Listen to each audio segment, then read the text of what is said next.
Então, professora, me permita retificar o que eu falei, porque eu confundi, foi com o tipo de particionamento. Na verdade, na coleção Bianchini, nós tivemos 51 figuras com particionamento total e 11 com particionamento implícito.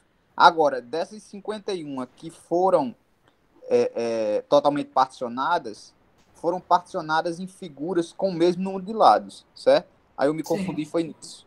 Ou seja, não tivemos nenhuma figura com particionamento de lados diferentes na coleção Bianchini, certo? Agora, já na Mas você coleção... fala com relação ao partitor totalmente particionado ou que não tem totalmente? As que foram totalmente particionadas, as 51 que foram totalmente particionadas, Sim. Elas foram particionadas em subfiguras com o mesmo número de lados, ou seja, tipo, se você tinha um retângulo e aí você particionou isso em triângulo, não posso dizer, não vamos utilizar um retângulo, foi particionado esse retângulo em figuras com o mesmo número de lados, entendeu? Não foram particionadas em figuras. Tá, então tiveram 11 foram 50 e alguma coisa, particionamento completo, e 11, é isso? Particionamento implícito, isso. Implícito, né? Tá. Certo. Bom, pelo menos tiveram, né, questões. Aí, dentro dessas questões que tiveram particionamento implícito, aí a gente vai analisar outros tipos de coisas, né?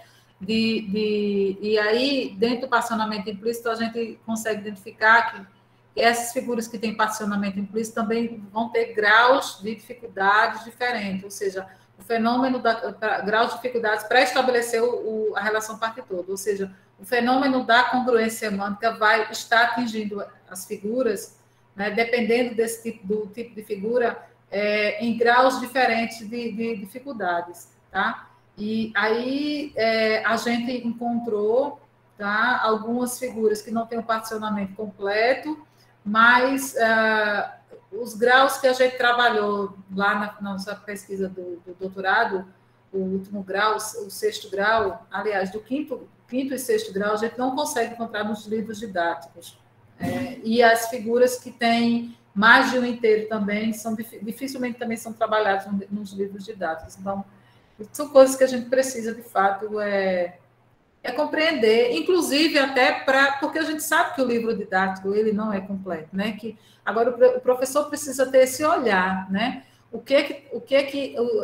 que sentido, né? Como é que eu vou fazer para utilizar, para complementar, né? O que está faltando aqui desse conhecimento do livro didático que eu preciso complementar, né? Porque o livro didático ele não é o único recurso didático. Muitas vezes ele é utilizado como um único, mas ele não é o único recurso didático. E o professor precisa ter esse olhar crítico, né, para o livro didático, né, até porque ele não pode trazer tudo realmente, né? Então, esse olhar crítico para o livro didático para que ele consiga complementar, né? Bom, gente, aí eu vou parar aqui, porque já sei que está muito adiantado a hora. Trouxe aqui outros exemplos, mas eu vou parar aqui porque não queria fazer mais nada, né? Que são 12 mesmo. É que eu queria só trazer eu queria trazer aqui, uma parcial do que o pessoal fez. Então, naquela questão 11, as respostas corretas você poderia ter lá, né? Eita, devia ter feito isso, né? Você poderia ter 5 terços, lembra? Eu tenho 2 inteiros particionados em 3 partes iguais, 3 partes congruentes, 2 inteiros. Aí o primeiro inteiro totalmente tomado, né? Pintado. O segundo inteiro pintado 2 partes, não é isso? 2 barrinhas de chocolates divididas em 3 partes congruentes, certo? Então, a fração, gente, a fração que corresponde à quantidade total ali representada seria a fração 5 terços, tá aqui. Mas você também poderia representar como sendo 3/3 e 2/3. A gente também estava colocando essa resposta, considerando como correta, 3/3 e 2/3. Uma fração, estabelecendo uma fração para o primeiro inteiro, uma fração para o segundo inteiro, 3/3, 2/3. Ou então, 1/3 e 2/3, né? Porque 3/3 equivale a 1/3 e 2/3. Aí, olhem só como é essa questão da congruência semântica, como ela age forte nessa figura, tá? Qual foi a resposta que a gente teve maior número de respostas? Qual foi o item que a gente teve maior número de respostas? Foi esse aqui. 65% das pessoas responderam esse item, 3/3 sobre 2/3. Por quê? Porque a congruência semântica lá está agindo muito forte. Você está olhando, né? E aí, essa questão da congruência semântica, junto nesse registro visual, né? Que é visual, você está olhando para a figura e você está vendo ali um inteiro que foi pintado, que foi dividido em 3 partes congruentes e foram pintadas 3 partes, e um outro inteiro que foi dividido em 3 partes congruentes e foram pintadas 2 partes. Então, a resposta mais escolhida é aquela que tem uma transparência maior com a apreensão, que a gente chama de apreensão perceptiva das formas, né? Porque quando você... isso aí é uma outra discussão, é que quando você está lidando com essa representação geométrica, vai entrar em cena 3 tipos de apreensões, que é a apreensão das formas, a gente olha para a figura geométrica e consegue aprender as formas dela, né? Quais são as formas da figura geométrica. A apreensão discursiva, que é aquela que difere um pouco das formas, que é aquela que a gente fala assim, ó, as formas, o que está sendo dito é aquilo, o que a gente está conseguindo ver é isso, mas o objeto que a gente quer reconhecer, muitas vezes, não é o que está sendo destacado na figura. Então, você tem que fazer uma apreensão discursiva da figura geométrica, né? E algumas vezes a gente faz uma apreensão também. Eita. Agora a palavra. Bom, faz um tratamento operatório, apreensão operatória, que é tratar a figura. Nesse caso aí, a figura não precisava ser tratada para ser estabelecida a relação parte-todo, certo? Mas vejam como é interessante essa figura, porque as pessoas que deram as respostas que foram as respostas corretas, o maior número de respostas corretas, equivaleu justamente àquela resposta em que você tem uma congruência semântica com os inteiros, como se fosse com a congruência semântica com o procedimento da dupla contagem. 3/3 e 2/3, tá? Então, foi o número que a gente teve maior de respostas corretas. Essa resposta aqui, que corresponde a uma única fração, 5/3, foi o menor percentual que a gente teve de respostas corretas, tá? E um dado interessante dessa pesquisa que a gente está encontrando é que muita gente está dando como resposta a 5/6. Veja que a gente teve 40% das pessoas que responderam 5/6, né? Ou seja, que utilizaram o procedimento da dupla contagem e olharam para aquela figura como se fosse uma única figura, dividida em 6 partes iguais, e das 6 partes congruentes, e que das 6 partes congruentes você tomou 5, certo? Que isso tem muito a ver também com a apreensão perceptual, mas nessa questão aí, eu penso que tem muito a ver também com o procedimento da dupla contagem, porque como está muito forte, muito arraigado na gente esse procedimento da dupla contagem, tá? A gente vai considerar aquelas 2 barrinhas ali como sendo uma única barrinha e vai dizer o único inteiro e vai considerar o número total de inteiros e o número total que foi tomado das partes. Alguém levantou a mão? Fui eu, Fernanda. Talvez, Fernanda, não sei se cabe esse meu comentário aqui, mas o que eu também posso achar que esse erro aí, né, da letra A, os 40%, eles podem ter acontecido por questão de contrato didático. Ou seja, o professor, ele trabalha muito com o inteiro, né, e coloca lá muita figura inteira, e não coloca 2 figuras inteiras, né? E aí, quando chega na atividade avaliativa, ele rompe e coloca as 2 figuras inteiras E por regra de contrato, né, ou já estabelecidas e implícitos, o aluno pode pegar aquilo e olhar como o professor sempre trabalhou. Ou seja, o professor não varia, né, as possibilidades de situações, trabalha sempre com aquela, e quando chega na atividade avaliativa, ele rompe na atividade avaliativa e o aluno pega, traz aquela regra já estabelecida e faz esse olhar. Isso é um olhar, né? Não sei se cabe nisso que eu estou falando, mas talvez seja isso, não sei. Perfeito, perfeito. Perfeito, porque, assim, uma vez foi levantado até a ideia, assim, dizer, mas o aluno pode ter feito isso porque, como são duas barrinhas, né, como barrinha, dois retângulozinhos ali, e a apreensão perceptiva das formas ali está agindo muito forte, ele pode estar juntando aquilo ali como um inteiro só, porque são duas coisas que podem juntar ali, de repente pode transformar num item só. E aí, isso é combatido, né? Porque na letra B eu trago 2 círculos, não tem como juntar os 2 círculos, né? Então, essa ideia que você trouxe de seu contrato didático, né, estabelecido como trabalhando uma única figura, e daí esse contrato é rompido quando se traz 2 figuras, né, 2 inteiros, é perfeito. É perfeito. Porque quando a gente vai para a letra B, né? Aí a gente também consegue analisar da mesma forma. Olha, agora eu estou com 2 círculos, eu não consigo juntar os 2 círculos, mas novamente a gente tem uma quantidade de respostas, um percentual interessante, tá? Para considerando aqueles 2 círculos, que são 2 círculos particionados em 4 partes iguais, e dessas 4 partes iguais, dos 2 círculos, são tomadas 5 partes, então a fração correspondente deveria ser 5 quartos, né? No entanto, muita gente faz 5/8, tá? 5/8 por quê? Porque está juntando aquilo ali como se o círculo fosse dividido em 8 partes iguais e tivesse tomado 5 partes.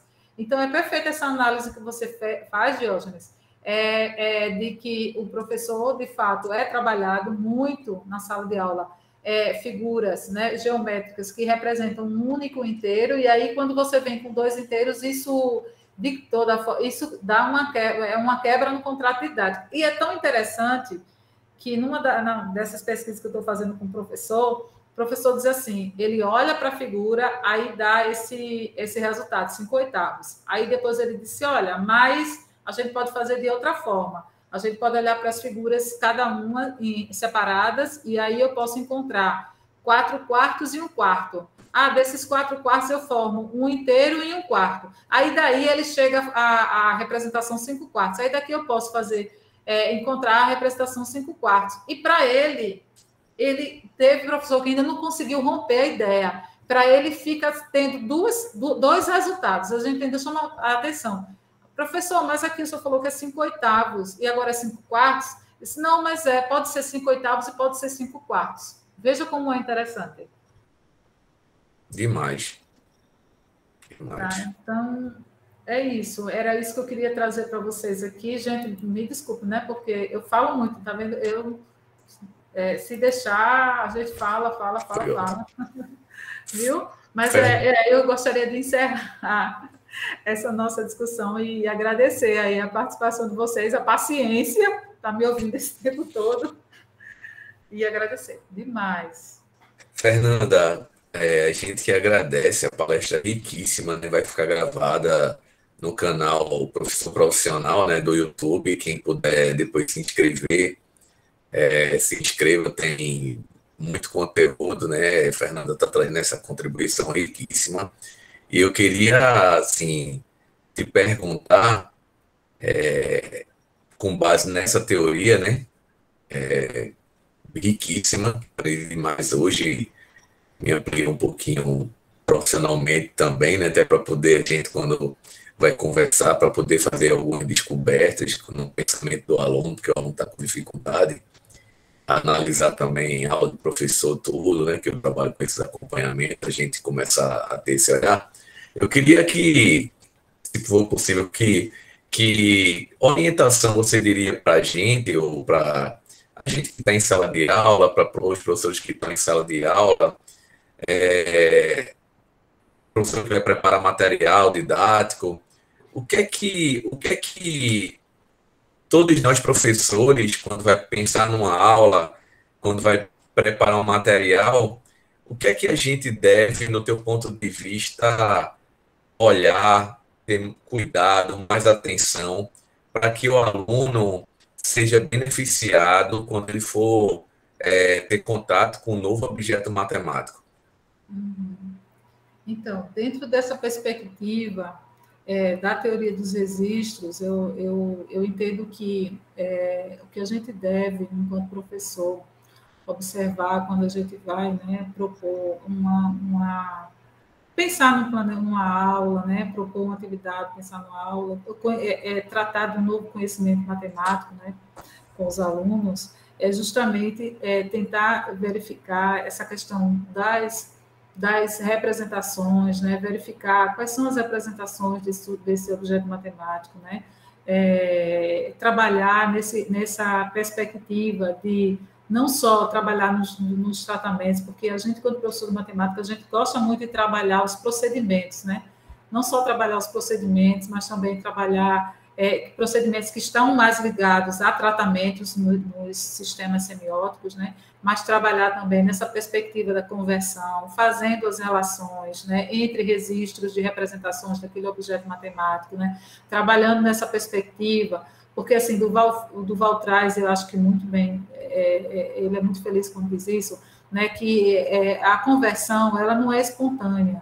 Então, não adianta a gente estar trabalhando nas diversas caixinhas, né, vou trabalhar aqui com frações, aí dou tudo frações, depois eu dou tudo números decimais, né, e depois eu não relaciono números decimais com frações, né, aí eu deixo para os alunos relacionarem, né. Então, assim, trabalhar nessa perspectiva da transformação, né, entre os diversos registros, né, de representação daquele objeto matemático, né, levar em consideração essa questão do fenômeno da congruência semântica, né, que é importante que a gente perceba, né, que nessas atividades que envolvem conversões, né, vai estar, sim, inserindo aí de cheio, né, essa questão da não congruência semântica, né? Então, a gente também levar em consideração essas coisas, né? Porque eu acho que dá um grande indicativo, gente, quando a gente trabalha nessa perspectiva, a gente tem um grande indicativo de fato, de conseguir identificar, né, as dificuldades que os alunos vão ter, né? Você consegue, eu penso que você consegue identificar essas dificuldades, né? E trabalhar nesse sentido. E outra coisa também que eu gostaria de acrescentar é essa questão que Diógenes me fez pensar, né? Também trabalhar nessa perspectiva quando a gente está trabalhando entre sistemas semióticos, né? Partir de conversões que são congruentes, né? E aumentando o nível de dificuldade, né, de não congruência semântica, né, provocando esses alunos, né, a fazerem relações diferentes. Porque eu penso, gente, que só trabalhando nessa perspectiva, né, eu penso que trabalhando nessa perspectiva é que, de fato, né, a gente consegue levar a compreensão dos objetos matemáticos. Maravilha. Pessoal, alguém tem alguma pergunta para fazer para a Fernanda, já que a gente está nos finalmente já? Alguém querendo fazer pergunta para a Fernanda? Não tem muitas perguntas não para fazer. Alguém tem, pessoal? Álvaro já colocou, não? Não, de minha parte não. Ok. Então, Fernanda, a gente te agradece bastante, né, pela aula show, pela palestra show, pela live show. Eu particularmente aprendi muito, né, contigo, muito, muito mesmo. Até eu produzo material, assim, isso me fez pensar bastante, né, como esse material está sendo produzido, como é que esse material está sendo pensado. É mais um elemento que agregou aqui a essa minha forma de pensar, né? Essa minha forma de construir, de criar, e também na forma de pensar a minha aula, e como é que eu também vou trazer esses elementos agora para poder mostrar ao meu aluno o que é que ele tem que olhar. Então, assim, a tua aula hoje agregou muito no meu profissional, muito, muito, muito mesmo. A gente que trabalha com formação de professor, né? isso que eu aprendi hoje, eu vou trazer bastante para esses meus futuros professores, né, meus alunos futuros professores, nas aulas de prática. Né? Muito, muito obrigado por tudo aí, pela manhã maravilhosa que você trouxe aqui para mim, para todos os meus alunos. Só tenho aqui a agradecer e ficar eternamente grato por isso, por esse momento. Eu que agradeço, gente. Eu que agradeço o convite e todas as vezes que você fizer o convite e eu, com certeza, farei de tudo para estar aqui. Estarei aqui. Muito obrigado, Fernanda. Viu? Muito obrigado. Pessoal, Pessoal, agradeço também a presença de todos que estarem até aqui agora, né? Prestigiando essa excelente palestra. Todo mundo gostou bastante, até quem teve que sair antes colocou aí no chat, você pode ver. Todo mundo gostou bastante, vai acrescentar. Na próxima encontro que eu tiver com sexta-feira, vou passar a semana pensando como a gente pode aliar agora essa teoria com algum recurso tecnológico. Será que a gente dá para fazer algum produto com isso? E eu vou tentar pensar com eles alguma coisa sobre isso. Qualquer coisa eu vou conversando contigo. Tá bom? Fernanda, abraço forte aí, fica bem. Bom demais te ver e muito obrigado por tudo, tá? Fica bem, tenha um excelente almoço agora. Obrigada. Obrigada, gente. Fiquem com Deus. Beijão aí, Diógenes. Fica bem. Paz. Tchau. Até mais, pessoal. Um beijo. Até mais. Tchau, tchau. Tchau.